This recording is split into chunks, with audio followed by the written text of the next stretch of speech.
नमस्कार, welcome to Bihar civils. मेरा नाम है आलोक सिंह और आज के इस वीडियो में डिस्कस करेंगे 13 मई 2022 के बिहार करंट अफेयर्स, साथ में नेशनल और इंटरनेशनल इवेंट्स भी डिस्कस करेंगे। पीडीएफ आपको टेलीग्राम चैनल पे हमारे मिल जाएगा। तो चलिए शुरुआत करते हैं इस सेशन का पहले सवाल से। Which girl from Bihar has won the bronze medal in the 4th all India junior open javelin throw championship? चौथी all India junior open javelin throw championship में बिहार की किस लड़की ने कांस्य पदक जीता है? तो ये कौन है? Nishi Kumari. Option C is the correct answer. Nishi Kumari 17 years age है इसका। और ये कहाँ से बिलोंग करती है निशी कुमारी, यानी बिहार के किस ज़िले से? रोहतास से। ठीक है। और किस चीज़ में ये मेडल जीता है? जेवलिन थ्रो में। और जेवलिन थ्रो आपको पता होगा, इस बार ओलंपिक में हमने गोल्ड मेडल जीता था जो जेवलिन थ्रो में। और किसने जीता था?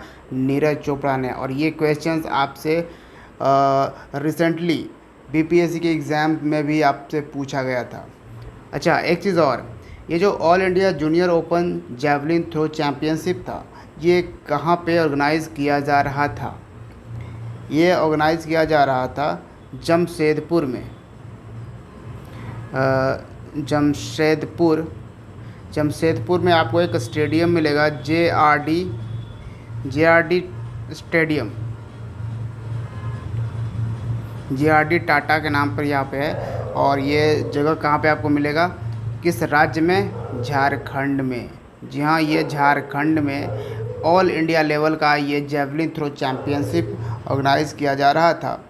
ठीक है, जिसमें निशी कुमारी जो कि बिहार की हैं, इन्होंने ब्रॉन्ज इसमें जीता है।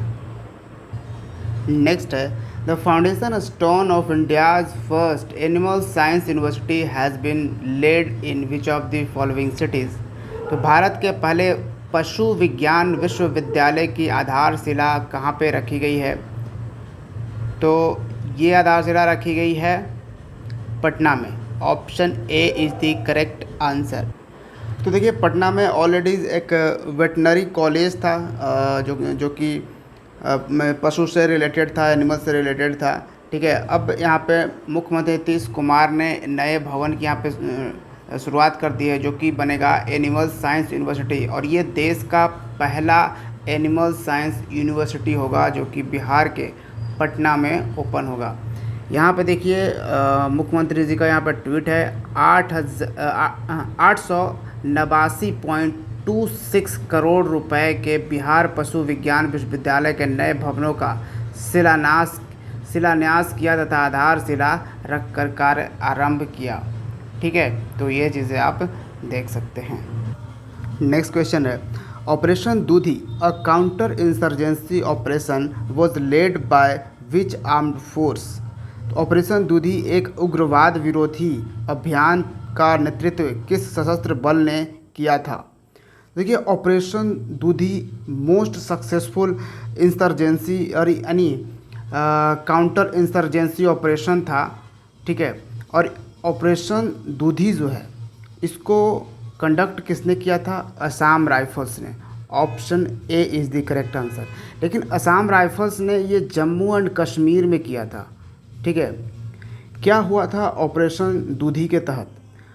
तो जम्मू एंड कश्मीर में यानी 1990 से 1992 के बीच में ये ऑपरेशन दूधी किया गया था। ठीक है, असम राइफल्स के द्वारा। तो एक टीम बनाई गई 15 सोल्जर्स की।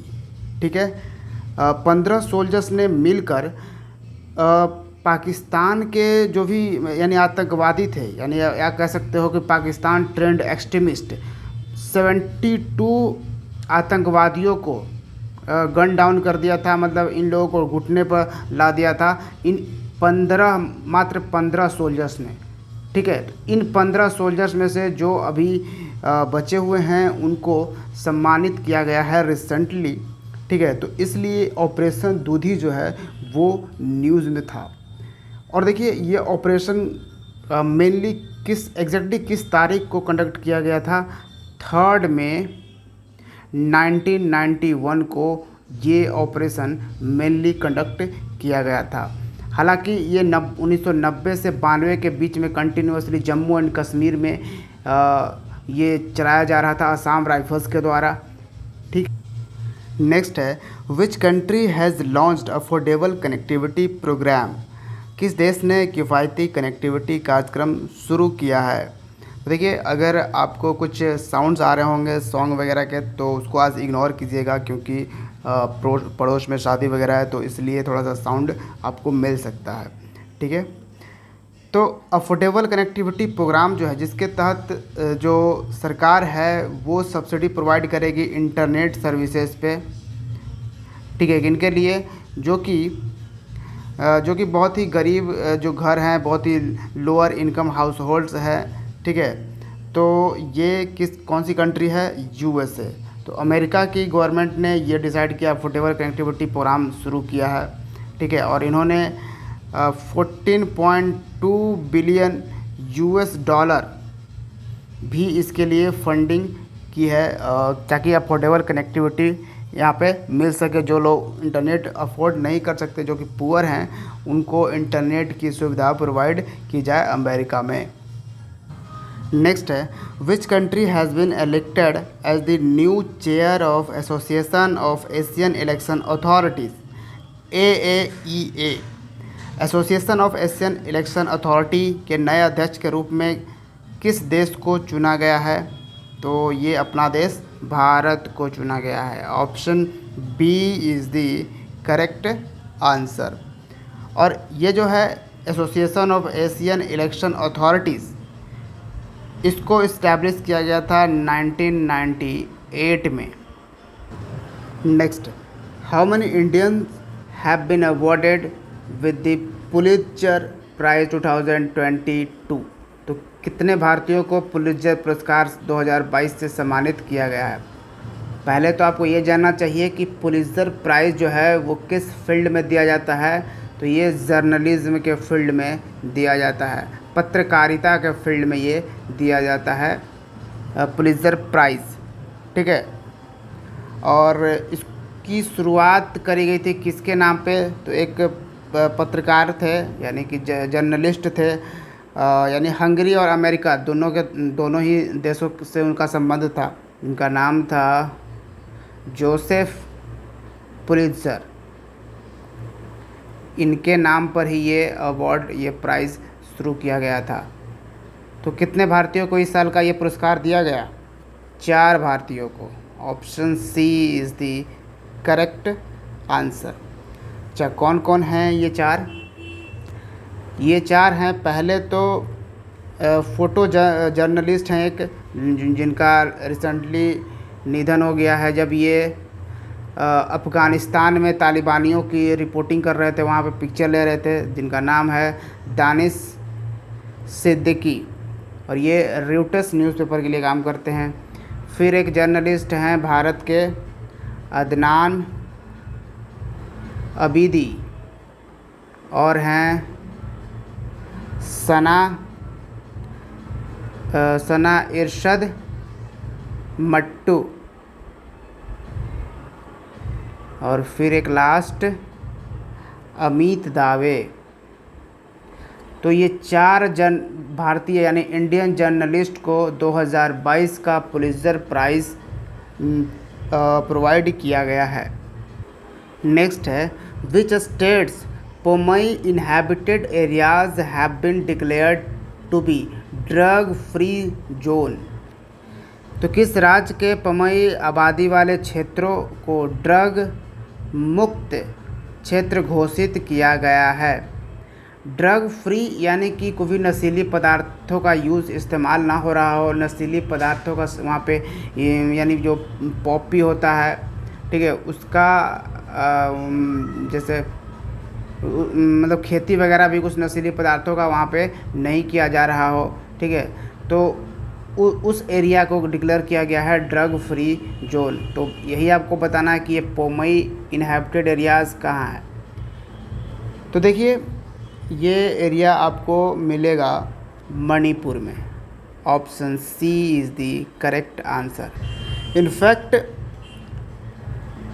पोमई नागा एक एक ट्राइब्स है जो कि आपको मणिपुर में मिलेगा। उसी ट्राइब्स में ये जो ट्राइब्स रहते हैं जिस एरिया में, उसी एरिया को ड्रग फ्री जोन किया गया है। यानी कि इनमें इन पोमई नागा ट्राइब्स का एक इम्पॉर्टेंट रोल है इस ड्रग फ्री जोन डिक्लेरेशन में। तो एडिशनल फैक्ट्स आप इस तरह से सीख सकते हैं, कभी आपसे पूछ दे कि पोमई नागा ट्राइब्स किस राज्य में रहते हैं, तो आपको यहाँ से डायरेक्ट ये बताना है कि मणिपुर में। ठीक है, तो करेंट के साथ जो स्टैटिक पार्ट डिस्कस किया जाता है उसको भी थोड़ा सा आप कंफर्म करते रहें। इसलिए वीडियो को कम से कम एक आज देखिए और एक दूसरे दिन भी आप इसको ज़रूर देखिए। ठीक है, 2 बार अगर आप वीडियो को देखते हैं तो काफ़ी सारी चीज़ें आपके माइंड में घूमती रहेगी। Next, which Indian grand master has won the first chessable sunway formentera open 2022 chess tournament. तो किस भारतीय ग्रैंड मास्टर ने पहले चेसेबल सनवे फॉर्मेंटेरा ओपन 2022 शतरंज टूर्नामेंट जीता है? तो ये है D Gukesh. Option B is the correct answer.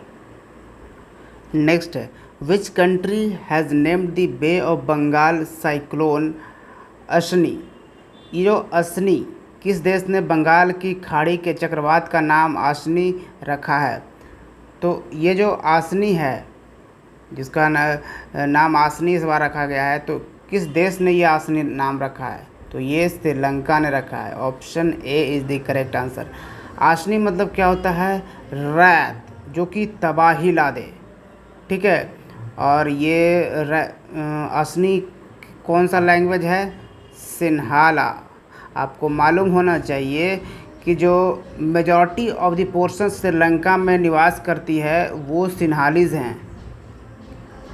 ठीक है, और फिर इसमें दूसरे नंबर पे आपको तमिल्स मिलेंगे, बाकी के फिर और भी दूसरे आपको मिल जाएंगे। ठीक है, लेकिन मेजॉरिटी पोर्शन कौन कौन है? सिन्हालीज़ सबसे ज़्यादा, और उसके सेकंड में तमिल्स रहते हैं श्रीलंका में। एंड ऑब्वियसली श्रीलंका में बहुत बड़ी इकोनॉमिक क्राइसिस आया हुआ है, जिसके कारण लोग यहाँ पे सड़कों पे उतर गए हैं। यहाँ तक कि वहाँ के जो भी सरकार हैं उनके खिलाफ लोग इतने ज़्यादा वो प्रोटेस्ट कर रहे हैं कि वो लोग उन लोग को समझ ही नहीं रहे हैं। और यहाँ तक कि श्रीलंका के जो प्राइम मिनिस्टर थे, कौन? महिंद्रा राजपक्ष। तो महिंद्रा राजपक्ष को रिज़ाइन करना पड़ा। तो रिज़ाइन करने के बाद भी जो प्राइम मिनिस्टर का घर था, हाउस, उसको लोगों ने जला दिया, लिटरली। जी हाँ, जला दिया। तो इतना ज़्यादा वहाँ पे वायलेंस फैल गया है श्रीलंका में, एंड ये सब इकोनॉमिक क्राइसिस के कारण, क्योंकि लोगों के बीच में एक आइडिया और फैला हुआ है, एक व्यू पॉइंट और फैला हुआ है बहुत ही ज़्यादा। क्योंकि वहाँ की जो ये सरकार है, महिंद्रा राजपक्ष, यही पूरी फैमिली जो है सारे बड़े बड़े जो सत्ता है वो संभाल रही है। तो इस पूरे फैमिली के ख़िलाफ़ वहाँ की जनता आ चुकी है, क्योंकि इकोनॉमिक क्राइसिस ये सब कुछ ले डूबता है, आपको भी मालूम होगा। क्योंकि देखिए, ऑब्वियसली पहले से ही डेट ट्रैप्ड में चाइना ने इसको फंसा लिया श्रीलंका को। अब चाइना कुछ भी हेल्प करने को रेडी है नहीं, ठीक है, क्योंकि उसका तो काम बन गया है। अब लास्ट 1-2 और साइक्लोन की अगर हम बात करें, तो जैसे यास एक साइक्लोन आया था, जिसका नामकरण यास किसने करा था? किस कंट्री ने? ओमान ने। ठीक है, एक और था तौकते साइक्लोन। इसको नाम तौकते किसने दिया था? म्यांमार ने। ठीक है, next question, international nurse day is observed every year on which of the following date. अंतर्राष्ट्रीय नर्स दिवस हर साल कब मनाया जाता है? तो ये मनाया जाता है to commemorate birth anniversary of Florence Nightingale. ठीक है, कब? तो 12th of May, option C is the correct answer. और फ्लोरेंस नाइटिंगेल को हम एक और नाम से जानते हैं, इन्हें कहा जाता था लेडी विद लैम्प। ठीक है, एक और आप कंफ्यूज मत होइएगा, एक हम मनाते हैं इंटरनेशनल डे ऑफ मिडवाइफ। ठीक है, तो ये हम मनाते हैं कब, 5 मई को। और नर्स डे कब मनाते हैं हम, 12 मई को। तो इंटरनेशनल नर्स डे 2022 का थीम क्या रहा? थीम रहा nurses a voice to lead a vision for future health care. Nurses a voice to lead a vision for future health care, ये इस बार का थीम रहा। नेक्स्ट है, what is the mascot of the 4th Khelo India youth games? तो खेलो India youth game का चौथा संस्करण, चौथा एडिशन होने वाला है इस साल। और ये चौथा एडिशन का मैस्कॉट वगैरह जो भी लोगो वगैरह है वो सब कुछ रिलीज़ कर दिया गया है। तो आपसे पूछा जा रहा है कि मैस्कॉट बताइए क्या है। तो मैस्कॉट है Dhaakad, option D is the correct answer. इसको लॉन्च किसने किया है? हमारे यूथ अफेयर्स एंड स्पोर्ट्स जो मिनिस्टर हैं, कौन? अनुराग ठाकुर, इन्होंने लॉन्च किया है। कहाँ पे लॉन्च किया है? इसको लॉन्च किया है पंचकुला में। पंचकुला कहाँ मिलेगा आपको? हरियाणा में। और आपको मालूम होना चाहिए कि यानी कि 4th एडिशन 2022 का खेलो इंडिया यूथ गेम्स कौन सा राज्य होस्ट कर रहा है? तो हरियाणा होस्ट कर रहा है। ठीक है, और अच्छा, अगर आपसे पूछा जाए कि हरियाणा की कौन सी सिटीज़ इसको होस्ट करेगी, कौन कौन से सिटीज़ में ये खेलो इंडिया यूथ गेम्स ऑर्गेनाइज़ किया जाएगा, तो एक तो हमने आपको बताया पंचकुला। ठीक है, दूसरा है चंडीगढ़,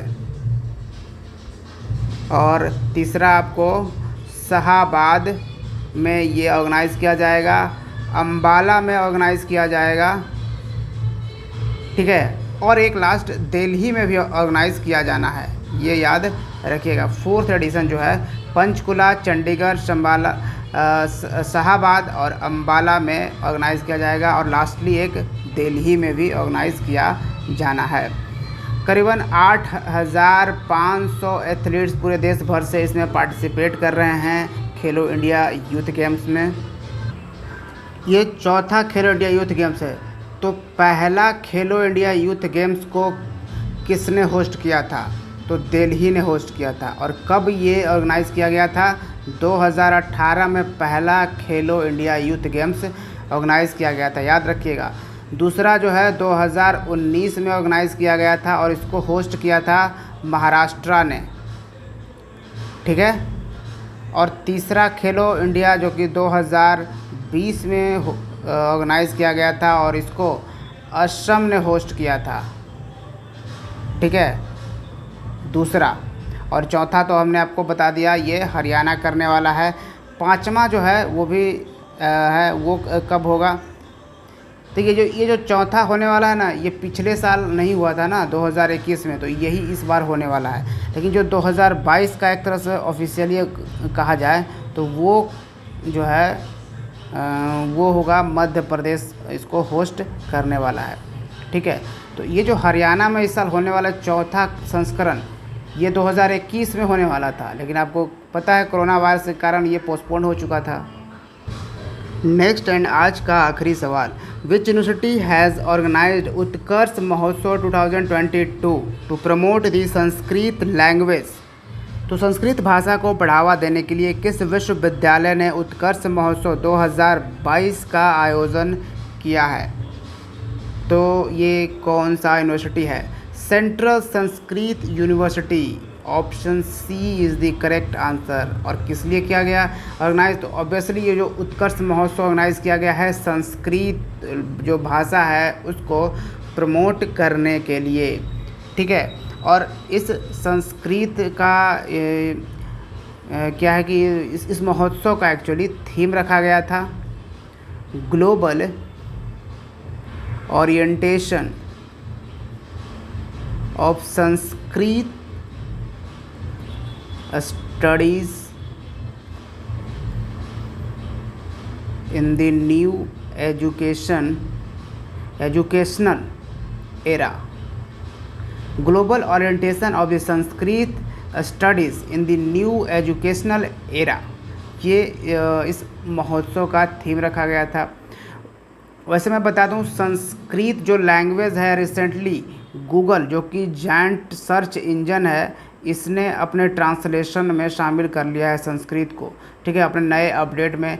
यहाँ की भारत की 8 नए लैंग्वेजेस को भी इसने ऐड किया है इस बार गूगल के नए अपडेट्स में, यानी कि उस लैंग्वेज में भी आप ट्रांसलेट कर सकते हो गूगल के थ्रू। तो ये था आज का करंट अफेयर्स। तो वीडियो को लाइक किए बिना नहीं जाइएगा, ज़रूर लाइक कीजिएगा। यही हमारे मोटिवेशन का कारण बनता है, ये हमें मोटिवेट करता है आपके लिए इसी तरह से बेस्ट ऑफ द बेस्ट लाता रहूँ। So thank you for watching Bihar civils. See you in the next video. जय हिंद।